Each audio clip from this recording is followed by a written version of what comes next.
Hi everyone. आज मैं एक रील देख रहा था जिसमें कुछ लोग बात कर रहे थे कि how Indians are very bad at expressing their love. The expression of love of Indians is very bad because we don't know how to express it properly. और जो भी अपने वेज़ हैं लव एक्सप्रेस करने का वो वेस्टर्न सोसाइटी से copied हैं।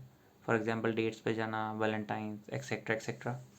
एंड मैं ये सोच रहा था कि ऐसा क्यों होता है, क्या कारण है कि अपना जो एक्सप्रेशन ऑफ लव हो वो इतना ख़राब है और जो कुछ भी अपन करते हैं वो कॉपीड है दूसरे सोसाइटी से, वेस्टर्न कंट्रीज़ फॉर एग्जांपल। और इसका आंसर निकल के आता है चाइल्डहुड।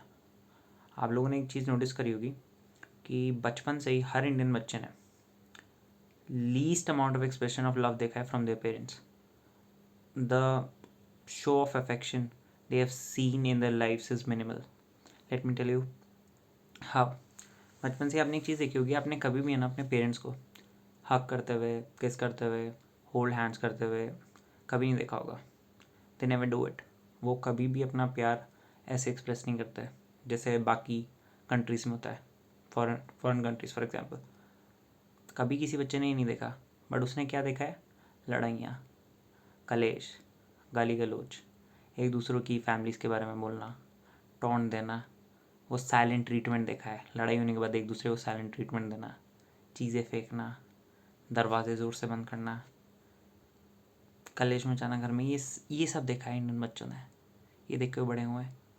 और इसके रेसिप्रोकल में लव देखा उन्होंने, कि उन्होंने ये देखा कि लड़ाई हो गई वो तो ठीक है, पर जब सब ठीक हो गया तो प्यार का इज़हार कैसे करना है, प्यार से कैसे रहते हैं दो लोग, ये देखा उन्होंने कभी भी? इंडियन बच्चों ने कभी ही नहीं देखा। और यही कारण है कि अपन कभी सीख ही नहीं पाए कि एक हस्बैंड वाइफ, एक कपल कैसे प्यार से रहते हैं। अपने लिए ये जो डिसरप्शन है ना, ये जो लड़ाइयाँ हैं, ये जो डिसफंक्शनैलिटी है एक रिलेशनशिप की, वो नॉर्मल हो गई।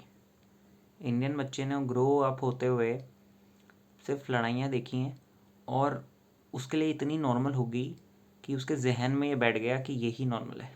जब वो बड़ा होता है ना, तो जब वो लड़ाइयाँ करता है तो उसको लगता है हाँ नॉर्मली तो है, मेरे घर में भी यही होता था, मेरे पेरेंट्स ही करते थे, अब मैं ये कर रहा हूँ। सेम यही हो रहा है, डेट भी अपन कर रहे हैं तो इंडियन को ही कर रहे हैं। उसने भी बचपन में वो देखा है, लड़कियों ने भी। मैं लड़का हूँ तो लड़कियों की बात कर रहा हूँ। लड़कियाँ जब बात करती हैं अपने बॉयफ्रेंड से तो वो भी ये बताती हैं कि हाँ हमने भी ये देखा है अपने घर में होते हुए। तो जब दो जनों ने सो अफेक्शन देखा ही नहीं अपनी लाइफ में तो कैसे खुद को एक्सप्रेस करेंगे बड़े होके?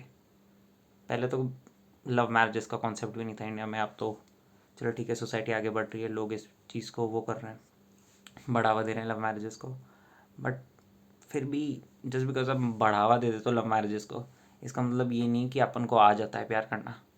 मैं ये नहीं कह रहा कि आप ये हरकतें करो, ठीक है, आप हक करो, किस करो, कुछ भी करो। मैं ये नहीं कह रहा कि आप इसको शुरू कर दो, हर घर में यही होना चाहिए। बट मैं ये कह रहा हूँ कि आपको अपने बच्चों के सामने शो ऑफ अफेक्शन कुछ तरीके का तो रखना होगा इन फ्यूचर, क्योंकि जो आपके साथ हुआ वो आपके बच्चों के साथ नहीं होना चाहिए। This should not be someone जिसे पता ही नहीं हो कि उसको अपने इमोशंस कैसे एक्सप्रेस करने हैं अपने पार्टनर के साथ। बहुत मुश्किल है ये। पुराने वालों के साथ जो हो गया, ठीक है, जनरेशनल ट्रॉमा था, उनके पहले वालों ने नहीं किया, उनके पेरेंट्स ने नहीं किया, उन्होंने नहीं किया, तो उस चक्कर में अपन को भी नहीं मिला ऐसा एक्सपोजर। बट अपन को तो पता चल गया है अब क्या करना है। सो प्लीज़, अगर जो भी इंसान इस वीडियो को देख रहा है, प्लीज़ एक्सप्रेशन ऑफ लव अपना जो उसको बढ़ाओ, पेरेंट्स के साथ भी बढ़ाओ, उनको भी बोलो कि यार थोड़ा खुल के आ जाओ, अब तो हम बड़े हो गए हैं, अब ज़्यादा शर्माने की, सोचने की ज़रूरत नहीं है। और आप लोग भी, जो लोग भी डेट कर रहे हो और करोगे इन फ्यूचर, शादी भी करोगे, मोस्ट प्रोबेबली मैं अज्यूम कर रहा हूँ सब लोग करेंगे, तो प्लीज़ इस बात का ध्यान रखो कि जो अपने साथ हुआ है ना वो अपने आगे वाली जनरेशन के साथ ना हो। कोई अपन को आके ये ना बोले कि इंडियंस को है ना लव एक्सप्रेस करना नहीं आता, उनके तरीके कॉपीड हैं दूसरों से, उन्होंने कभी भी एक नॉर्मल फंक्शनिंग रिलेशनशिप नहीं देखा। ये नहीं होना चाहिए रिपीट, क्योंकि अपन कर सकते हैं, सब कुछ तो सेम है अपने पास, उल्टा बेटर ही कहूँगा मैं। So please think about it. Thank you.